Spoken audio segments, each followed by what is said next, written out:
الحمد لله نحمده ونستعينه ونستهديه ونعوذ بالله من شرور أنفسنا ومن سيئات أعمالنا من يهده الله فلا مضل له ومن يضلل فلا هادي له ونشهد أن محمدا عبده ورسوله. أما بعد، أعوذ بالله من الشيطان الرجيم. اهدنا الصراط المستقيم. سورہ فاتحہ آپ کو معلوم ہے کہ ایسی صورت ہے جس کو ہر نماز میں ہم دہراتے ہیں، اور اس کو قرآن مجید میں بھی یہی کہا گیا ہے کہ مثانی کتاب ہے۔ مثانی کا مطلب ہوتا ہے بار بار دہرائے جانے والے حصے قرآن کے۔ لیکن اس میں اللہ تعالیٰ سے ہم نے جہاں اس کی عبودیت کو مانا ہے کہ ہم اس کی عبادت کریں گے، وہیں ہم نے اللہ سے یہ مانگا ہے کہ ہم کو ہدایت دے دے، سیدھے راستے کی ہدایت دے دے۔ انسان دنیا کی واحد مخلوق ہے، دنیا کی ساری کائنات میں جتنی چیزیں پیدا ہیں وہ جن کو جو اللہ نے جیسا بنا دیا بس ویسی وہ چلتی رہیں گی، اور ان کو ان کی فطرت کے اندر ایک نظام ہے جی، جو کچھ ان کے حواس ہوتے ہیں، عقل ہوتی ہے، اس کے مطابق وہ ہیں، تو ان کو کسی الگ سے ہدایت کی ضرورت نہیں ہے، ٹھیک ہے۔ صرف انسان ایک ایسا ہے جس کو سب سے زیادہ ہدایت چاہیے مگر اس کے پاس نہیں ہے۔ تو اللہ تعالیٰ نے ساری دنیا کے لیے انتظام کیا ہے کہ اس کی عقل سے ہدایت مل جائے گی، اس کے سوچنے دیکھنے سے ہدایت مل جائے گی، لیکن اللہ کے لیے اللہ نے یہ ہدایت کا انتظام کیا صرف ایک خاص طریقے سے، وہ ہے نبی، اور نبی کے لیے وحی، کہ وحی کے ذریعے سے ہم ایک ہدایت دیں گے، اس کے بغیر اور کہیں سے نہیں ملے گا۔ قرآن مجید میں بار بار اللہ تعالیٰ نے یہ بات کہی ہے کہ من یہد اللہ فلا مضل لہ، اگر انسان کو اللہ نے ہدایت دے دی تو بھٹک نہیں سکتا، اور جس کو اللہ تعالیٰ ہدایت نہ دے کہیں سے ہدایت نہیں مل سکتی۔ تو ہم نے اللہ سے مطالبہ کیا تھا، اور یہ ہم مطالبہ کیا نہیں تھا بلکہ ہم کرتے رہتے ہیں۔ ہر نماز میں ہم اللہ سے بار بار کہتے ہیں ہم کو ہدایت دیجیے۔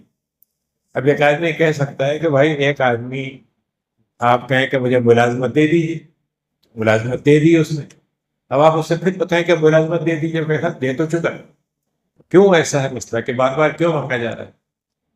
تو اس کی تفصیل تھوڑی سی قرآن مجید سے آئے گی تو اس بات سمجھ میں واضح ہو جائے گی۔ پہلے ہم نے یہ مانگا، لیکن اس نے بڑی دلچسپ بات ہم سے یہ کہی، یا اللہ تعالیٰ نے ہم سے کہا کہ تم کہو کہ ایسی ہدایت دیجیے گا جس سے اللہ کا راستہ کھل بھی جائے اور اللہ کی نعمتیں آسان ہو جائیں، صراط الذین انعمت علیہم۔ اور اپوزٹ اس کے برعکس کیا ہوگا وہ بھی بتا دیا کہ ایسے لوگوں کی راستے پہ مت چلائیے گا جن سے تو ناراض ہو جاتا ہے، یا جو بھٹک جاتے ہیں، اللہ تعالیٰ سے راستے سے ہٹک جاتے ہیں۔ تو یہ ہم نے یہ بات کہی۔ قرآن مجید میں آپ کو معلوم ہے کہ جو صورتیں مکے کی اتری ہیں وہ پہلے اتری ہیں، جو مدینے کی اتری ہیں وہ بعد کی اتری ہیں، لیکن سورہ بقرہ سورہ فاتحہ کے بعد جو مدنی صورت، اس لیے اس کی اہمیت اس لیے بھی ہے، بہت سی چیزیں اس میں ہیں، لیکن اہمیت یہ ہے کہ قرآن مجید میں بالکل شروع میں اس میں کہا کہ ذالک الکتاب لا ریب فیہ ھدی للمتقین، ہم نے یہ تمہارے لیے کتاب اتاری ہے اور اس میں کوئی شبہ نہیں ہے۔ شبہ کے 3 درجے ہوتے ہیں۔ پہلا درجہ یہ ہے کہ کہنے والے کو پتہ نہیں وہ کیا کہہ رہا ہے، مطلب میں فرض کیجیے کوئی آپ مجھ سے سائنس کے بارے میں سوال کریں اور میں کچھ بھی کہہ دوں تو مجھے ہی پتہ نہیں۔ دوسرا درجہ یہ ہے کہ جو پہنچانے والا تھا وہ غلط ہے، یعنی اس نے بیچ میں کوئی اضافہ کر دیا، حضرت جبریل لے کے چلے، انہوں نے کچھ اس میں کوئی چیز بڑھا دی۔ تیسری چیز یہ ہے کہ جو اس میں جو باتیں کہی گئی ہیں وہ کسی انسانی نہ تو عقل سے، نہ تجربے سے، نہ انسانوں کے کسی پورے تعداد متحد ہو جائے تب بھی وہ غلط نہیں ہو سکتی، یعنی اس میں شبہ نام کی چیز نہ ہوتا، دینے والے میں ہے نہ لانے والے میں ہے، نہ اس کی جو حقیقتیں اس میں۔ اب قرآن مجید میں ہزاروں موضوعات ہیں، ہدایت کے ہیں، پھر اس کے بعد تاریخ کے ہیں، پھر اس کے بعد سائنس کے ہیں، بہت سی چیزیں ہیں، لیکن کہیں شبہ نہیں۔ خیر یہ تو ایک بات ہے، لیکن اس میں اللہ تعالیٰ نے یہ بتایا کہ وہ متقی جن کو ہم ہدایت دیتے ہیں ان کی علامتیں کیا کیا ہیں، کون لوگ ہوتے ہیں۔ تو سب سے پہلی بات تو اللہ نے یہ کہی کہ الذین یؤمنون بالغیب، جی، کہ جو اللہ کو بغیر دیکھے مان لیتے ہیں.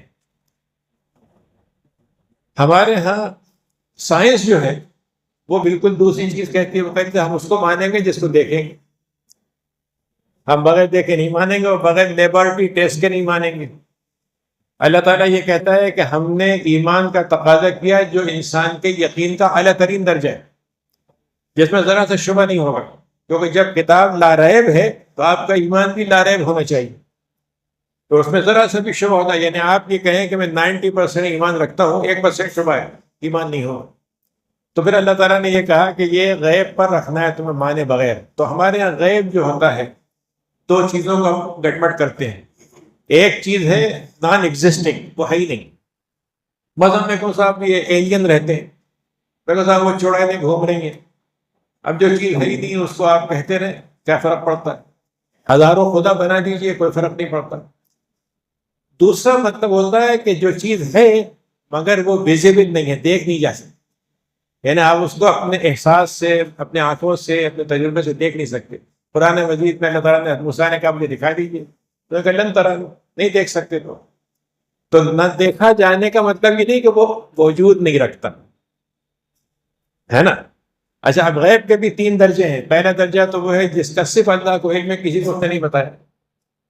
دوسرا غیب وہ ہے جو اللہ تعالیٰ نے بتا دیا ہے اور علم کے ذریعے سے ملتا ہے، بغیر علم کے نہیں ملے گا، اس کی کوشش کے بغیر نہیں ملے گا. اب سائنس میں بہت سی چیزیں ہیں، اس کی آپ علم حاصل کریں گے وہ چیزیں آپ کو پتہ چل جائیں گی.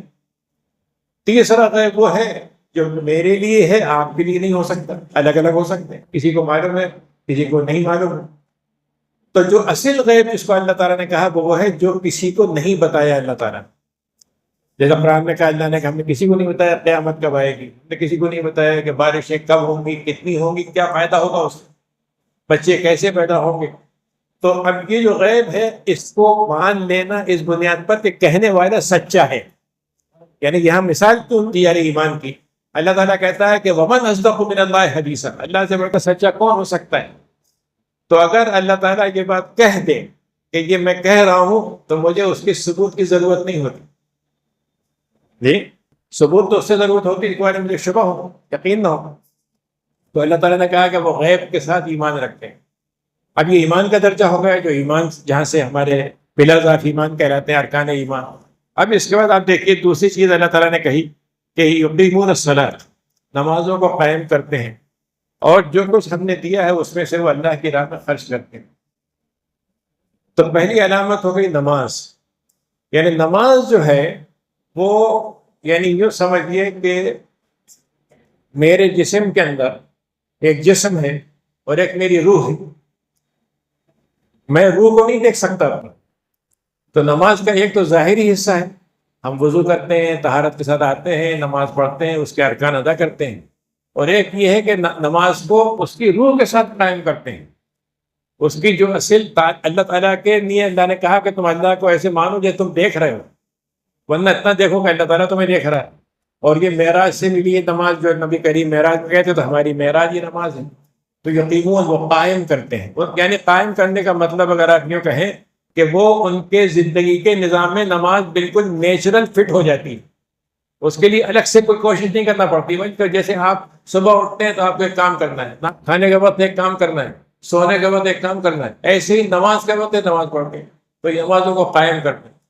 اور اس کے بعد اللہ کہا وَمِمَّا رَزَقْنَاهُمْ يُنْفِقُونَ. انسان کی 2 عبادتیں ہوتی ہیں، بدن کی اور ایک مال کی. بدن کی نماز ہو گئی، اور مال جو ہے انسان کی جو کمایا ہے اللہ تعالیٰ نے وہ عبادت بن جاتا ہے اگر حلال سے کمایا جائے، حلال میں خرچ کیا جائے، اور جو اللہ کا حق تو اس میں سے دے دیا جائے.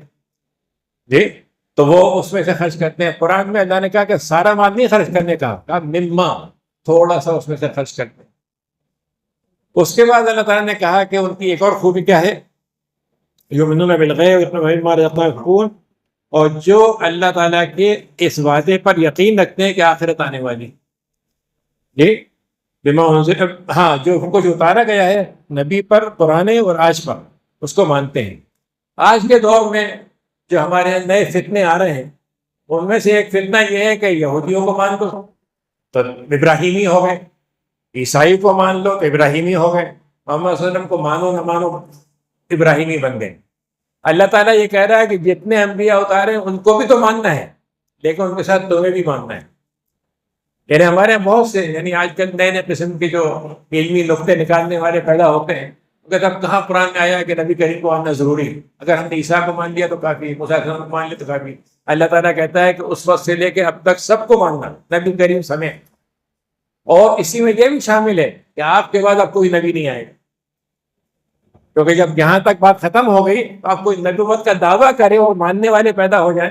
تو امام ابو حنیفہ کے زمانے میں ایک آدمی آیا، کہ صاحب میں نبی ہوں، میں ثبوت دے سکتا ہوں۔ تو انہوں نے کہا ثبوت تو بات کی بات ہے، جب مجھے معلوم ہے کہ نبی آنے نہیں تو میں کیوں مانوں تم سے؟ تو اس میں یہ کا مطلب ہمارے جھوٹے نبی، ہمارے جھوٹے نبی ہزاروں پہ، حدیث میں آتا ہے کہ 30 اس عمر میں 30 جھوٹے نبی پیدا ہو، اور ہم دیکھ رہے ہیں روزانہ ایک نیا پیدا ہوتا رہتا ہے۔ تو ان کو نہیں ماننا بھی اللہ کے نبی کو ماننا ہے۔ تو اس میں اسی لیے کسی نے یہ کہا کہ جیسے شرک ہوتا ہے توحید میں، تو شرک نبوت میں بھی ہوتا ہے کہ اگر میں کسی کو نبی کے ساتھ شریک ٹھہرا دوں تو یہ بھی شرک ہے۔ اللہ تعالیٰ کا یہ ہدم میں رب، یہ ہیں جو ہدایت پانے والے ہوتے ہیں، اور یہ کامیاب ہونے والے ہوتے ہیں۔ دنیا کے اندر آپ ہزاروں کوششیں کر لیں، ہزاروں نتیجے نکلیں گے، لیکن اللہ کے ہاں جتنی بھی کوششیں مطلوب ہیں آخرت کے لحاظ سے وہ صرف دو، یا تو کامیاب والی کوشش یا ناکام والی۔ ایمان اور ایمان کی چیزوں کو پورا کرنا، یہ مطلب ہوا کہ ہدایت پہ اللہ نے رکھ دیا، اور ہدایت کے بعد کامیابی بن گئی۔ اور اللہ تعالیٰ کہتا ہے کہ وَالَّذِينَ اهْتَدَوْا زَادَهُمْ هُدًى، جب وہ ہدایت لے لیتے ہیں تو ہم ان کی بڑھاتے جاتے ہیں، ان کی ہدایت کو ہم بڑھاتے جاتے ہیں۔ لیکن یہاں پر یہ بھی ہے سمجھنے کی بات کہ ہدایت دینے کے بعد لے بھی سکتا ہے اللہ تعالیٰ، جس نے دی ہے وہ واپس بھی لے سکتا ہے، تو ہمیں اس کو بچائے رکھنا ہے، یعنی اس ہدایت کو اپنے لیے زندگی بھر بچا کے رکھنا ہے، تاکہ ہماری کامیابی دنیا تک نہیں رہے۔ دنیا میں کامیاب ہو گئے، دولت مل گئی، فلاں مل گیا، آخرت کی کامیابی تک وہ ایمان ساتھ چلے۔ اب اس میں جو اللہ تعالیٰ نے اس کے بعد ہونا تو یہ چاہیے تھا کہ دونوں لوگ جو تھے مثلا ہونا یہ چاہیے تھا، نکل گئے، ہونا یہ چاہیے تھا کہ ایک ہی گروپ ہوتا۔ مطلب دیکھیں نا، اگر آپ دنیا کے اندر یہاں پر کوئی قانون بنا دیں آپ کمپنی میں، تو آپ یہ نہیں کہتے صاحب میں نے اپنا قانون بنا لیا ہے اور میں تو اپنے حساب سے چلوں گا۔ تو اگر آپ نے اللہ سے عہد کیا تھا پیدا ہوتے وقت کہ ہم آپ کو مانیں گے، تو جب اللہ نے ہدایت بھیجی تو ہمیں تو کہنا چاہیے تھا بہت اچھا ہوا آپ نے ہم کو یاد دہانی کرا دی، ہم تو اس پہ چلیں گے۔ تو ہونا تو چاہیے تھا کہ دنیا میں ایک گروہ رہتا، لیکن اللہ نے کہا کہ ایمان کے تعلق سے دنیا میں 2 گروہ بنے گے۔ اسی قرآن مجید میں اللہ نے کہا، قرآن میں کہا کہ جو لوگ طے کر چکے ہیں کہ وہ اللہ کو نہیں مانیں گے وہ انکار کر دیں گے۔ یعنی وہ قرآن نے کہا کیا ہے، ان الذین کفروا سواء علیہم، جو لوگ کفر کرنے والے ہیں آپ ان کو کہیں نہ کہیں وہ نہیں ماننے والا۔ اس کا مطلب یہ ہوا کہ قرآن یہ بتا رہا ہے کہ اصل حقیقت انسان کی ایمان کی ہے، کفر نام ہے اس بات کو نہ ماننے کا۔ مثلا سورج نکلنا حقیقت ہے، میں نہیں مانوں سورج کو، تو میں یہ نہیں کہوں صاحب میری بھی حقیقت ہے اور آپ کی بھی حقیقت ہے۔ آج کی دنیا یہ چاہتی ہے کہ ہم یہ مان لیں کہ اسلام بھی ایک مذہب ہے، دوسرا بھی مذہب ہے، اور سب ٹھیک ہے۔ اللہ تعالیٰ یہ کہہ رہا ہے کہ نہیں، حقیقت والا مذہب صرف ایک ہوگا، باقی جتنے مذہب کے نام بنا دیں وہ اللہ کے انکار کے مذہب ہوں، وہ چاہے نام کوئی بھی رکھ دیں اسے۔ تو اللہ نے کہا کہ ایک گروہ یہ بنے گا، لیکن یہ وہ ہیں جو علن اعلان کرتے ہیں، کہتے ہیں نہیں مانتے اسلام کو۔ چلیے یہاں تک بھی مسئلہ حل ہو جاتا ہے کہ ٹھیک ہے قرآن نے کہا ہے کہ تمہیں اجازت ہے، تم چاہے مومن بن کے رہو چاہے کافر بن کے رہو، ہے نا، تو بعد میں ہم پوچھیں گے تم سے۔ لیکن اس کے بعد ایک ان کے اندر ایک ایشو کھڑا ہوتا ہے کہ آپ کیوں مسلمان ہو گئے؟ ہم تو ہو گئے ہیں لیکن آپ کو بھی نہیں ہونے دیں گے۔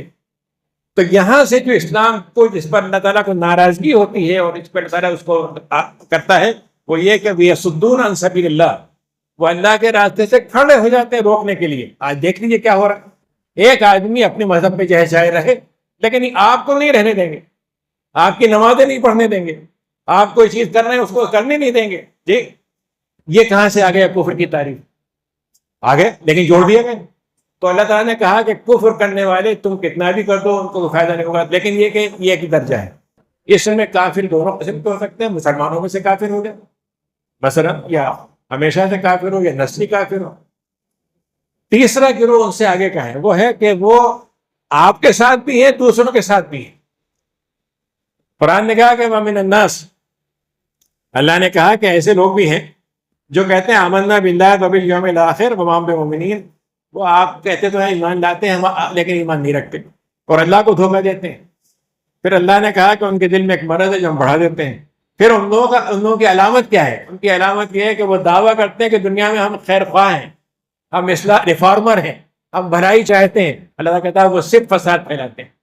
تو فساد اس کا نام نہیں ہے کہ دو آدمی لڑوا دیا، فساد اس چیز کا بھی نام ہے کہ جس کا حق اس کو نہ دیا جائے۔ اللہ کا حق تھا اس کی عبادت کا، اللہ کا حق تھا زمین پہ اس کے حکم چلانے کا، اللہ کا حکم تھا انسانوں کو انصاف کے ساتھ رکھنے کا۔ آپ ساری چیزیں ہٹاتے چلے جائیں اور پھر کہیں ہم تو بڑا خیر خواہ لوگ، ہم تو دنیا کے مطلب ہمیں تو اتنے لوگوں نے ووٹ دیا ہے، اتنے لوگوں نے چنا ہے اور ہم تو حق پر ہیں۔ اللہ کہتا ہے کہ یہ اصل مفسدین، یہ ہے اصل فساد پھیلانے۔ ایک اور بات جو دلچسپ ہے، وہ بڑی اہم ہے جو سمجھنے کی ہے، وہ یہ ہے کہ وہ یہ کہتے ہیں کہ یہ جو مومنین ہیں تو بے وقوف قسم کے لوگ، فولش، بولے ان کو یہ چند بیکار کی باتوں مانے ہوئے، دیکھیں ان کے ماننے نہ ماننے سے نہ تمہاری تنخواہ میں فرق پڑتا، نہ کمپنی میں کوئی فرق پڑتا ہے، نہ ہماری دنیا میں جو جتنے بھی کام چل رہے ہیں سب چل رہے ہیں۔ جب ان سے کہا جائے کہ تم ایسے ایمان لاؤ جیسے یہ ایمان لائے، کہتے ہیں ہم بے وقوف ایمان نہیں لاتے۔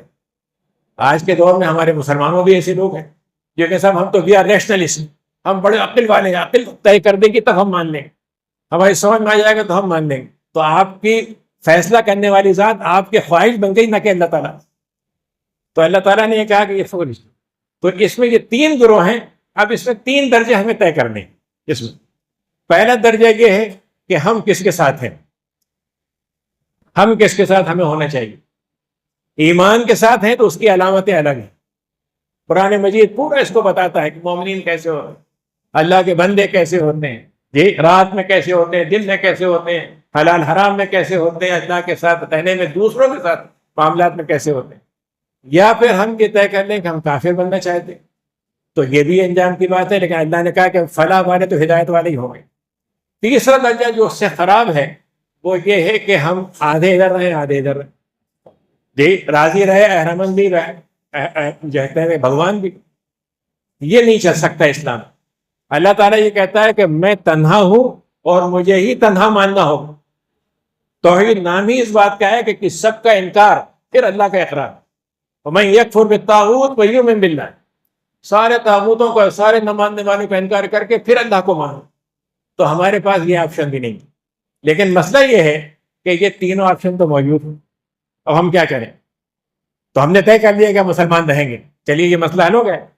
اب اللہ تعالیٰ ہم سے یہ کہہ رہا ہے کہ ایک کام تمہارا بھی ہے کہ تمہیں کافروں سے بات کرنی ہے، سمجھانا ہے، ان کو اسلام پہ لانے کی کوشش کرنی ہے، وہ نہ آئے تو تمہیں اپنے ایمان کو بچانے کی ساری کوششیں کرنی ہیں، اور اپنے اندر جو تمہارے اندر ایسے لوگ ہیں جو آدھے مومن آدھے بٹے ہوئے ہیں، ان سے بھی چوکنے رہنا ہے۔ یہ بہت بڑا مسئلہ ہے کہ جیسے آپ نے حدیث سنی ہوگی کہ نبی کریم نے جو اللہ سے دعا مانگی تھی اس امت کے لیے، اس میں یہ تھا کہ اس کو عذاب عام سے ختم مت کیجیے گا، باہر کے دشمن سے ختم مت کیجیے گا، لیکن تیسری دعا تھی کہ آپس میں لڑ کے ختم نہ ہو، یہ نہیں دعا مقبول۔ اور ہم دیکھتے ہیں کہ آج کی تاریخ نہیں، 1000 سال کی تاریخ یہ بتاتی ہے کہ مسلمانوں کو کبھی کافروں سے نقصان نہیں پہنچ سکا جب تک اندر سے نقصان پہنچانے والے نہ۔ قرآن مجید اللہ تعالیٰ کہتا ہے کہ وَلَن يَجْعَلَ اللَّهُ لِلْكَافِرِينَ عَلَى الْمُؤْمِنِينَ سَبِيلًا، ہم کافروں کو مومنین پر راستہ دیں گے ہی نہیں۔ اور ہم نے طے کر لیا کہ اِنَّا لَنَنصُرُ رُسُلَنَا، ہم اپنے رسولوں کی مدد کریں گے، ایمان والوں کی مدد کریں گے اس دنیا میں اور آخرت میں۔ اس کا مطلب یہ ہے کہ یہ مسئلہ کہاں سے ہو رہا ہے کہ ہماری کمزوری، کہ ہم اندر کے فتنوں سے مقابلہ نہیں کر پا رہے، اندر کے فتنے پھیل رہے ہیں، ان کے اندر کشش ہے، اس کے اندر بہت سے لوگ ان کے ساتھ شریک ہو جاتے ہیں، اور معلوم ہوتا ہے کہ امت محمدی کا کام صرف یہ ہے کہ وہ لوگوں کو تقسیم کرتے ہیں، ان کے سے آپ اپنا حصہ لے لیں، یہ اپنا حصہ لے لیں اور امت خالی ہو جائے۔ تو یہ اسی کو آخری بات میں اس میں کہوں گا کہ اللہ تعالیٰ نے 2 مثالیں سمجھایا ہے دوسروں کی کیفیت، کہ اللہ نے کہا کہ ان کی مثال ایسی ہے کہ ایک آدمی نے آگ بھڑکائی، جلائی۔ آپ سوچئے کہیں آپ اندھیرے میں جا رہے ہیں، کچھ نہیں ہے، وہاں پہ آگ جلائی ہے، اب آگ جلانے کا مطلب یہ راستہ بھی دکھ جائے گا، تھوڑا سا کچھ کھانے وانے کا بھی انتظام ہو جائے گا، آنکھیں چلی گئیں، اب کیا ہوگا؟ تو کہنے کا مطلب یہ کہ جب انسان یہ سمجھتا ہے کہ دنیا کی ساری چیزیں میرے ہاتھ میں آ چکی ہیں، اللہ تعالیٰ کی طرف سے اس کا حکم آ جاتا ہے، وہ سب بیکار ہو جاتی ہے۔ ایک مثال۔ دوسری مثال اللہ نے کہی کہ ایسے لوگ ہیں کہ کبھی اچھے کبھی برے، تو تھوڑی دیر کی تاریکی، تھوڑی روشنی، تو جیسی روشنی ہوئی چل پڑے، اچھے حالات ہوئے چل پڑے، برے حالات ہوئے رک گئے۔ اس میں آخری بات جو میں اس کے ساتھ، اللہ نے مومن کی مثال کیا دی ہے، اس کے لیے تاریکی نام کی کوئی چیز نہیں ہے۔ کیوں؟ وہ نور ایمان کے ساتھ چلتا ہے۔ تو یہ نور ایمان ہے جو اللہ تعالیٰ کی تاریکیوں سے بھی بچاتا ہے اور انسانوں کی تاریکیوں سے بھی بچاتا ہے، اور اس کی ہمیں گویا اپنے اندر یہ حس پیدا کرنی چاہیے کہ ہم اللہ کے ساتھ کھڑے رہیں گے۔ اللہ تعالیٰ کہتا ہے تم کھڑے ہو، ہم تمہارے ساتھ کھڑے رہیں گے۔